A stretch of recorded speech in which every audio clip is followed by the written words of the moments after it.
Gang पकड़ी है sir ये अलीपुर के सरपंच के जो पति की हत्या हुई थी, उसमें पिछले दिनों हमने 3 मुख्य आरोपी उसके अरेस्ट किए थे, भारत, मोहित और पुनीत।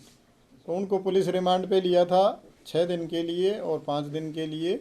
उसके बाद इन्वेस्टिगेशन के दौरान उनसे हमने पूछताछ की और वारदात में शामिल जिस हथियार से उन्होंने हत्या की थी वो कट्टा बरामद किया है उनसे, और उसके अलावा 2 कट्टे और 1 पिस्टल बरामद की है। टोटल इस केस में अभी इस दौर में ही उनसे टोटल 13 वेपन की रिकवरी हो चुकी है।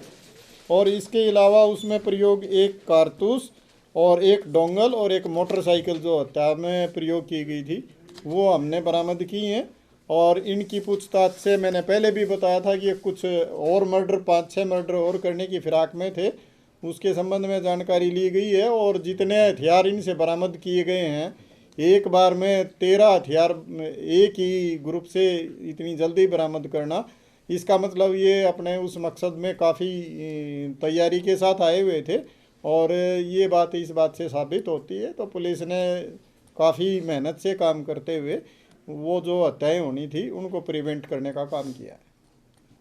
ये 4 लोग जो पेश किए सर इसमें 2 आदमी हमने और अरेस्ट किए हैं, 3 तो वो पहले वाले हैं और 2, एक मोनू जो मजावली का रहने वाला है फरीदाबाद डिस्ट्रिक्ट का, और एक शाहिद अली जो कबाड़ी था ये बल्लभगढ़ का, इसको हमने अरेस्ट किया है। इन्होंने उस मर्डर के जो सबूत थे उनको ख़राब करने की भूमिका अदा की थी, तो उसमें हमने इनको अरेस्ट किया है।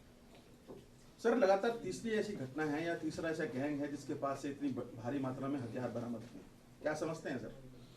ये कुछ लोग इस तरह के जो आपराधिक प्रवृत्ति के आदमी हैं वो लगातार इस तरह की योजनाएं बनाते रहते हैं, और पहले भी इस मर्डर में ये फरार थे। और पहले भी जो आप जिनकी बात कर रहे हो वो जो लोग थे वो भी हत्या में पहले से शामिल थे और आगे भी इस तरह की हत्याएं करने की मंशा रखते थे।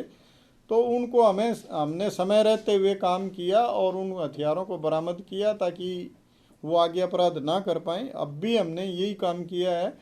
इस तरह की चीज़ें इसलिए अवेलेबल हैं, हो पा रही हैं कि भी हथियार दूसरे स्टेट्स में से ये लेके आते हैं और इजीली उनका ये प्रयोग कर लेते हैं। हमारे यहाँ ये फरारी के दौरान में भी बहुत कम रहे, बाहर ही घूमते रहते हैं। हथियार थे इसके रूट के बारे में कुछ गुड़गांव पुलिस खुलासा कर पाई सर? पूरा इनकी पूरी डिटेल हमारे पास है और हम उन पे भी कानूनी कार्रवाई करने जा रहे हैं।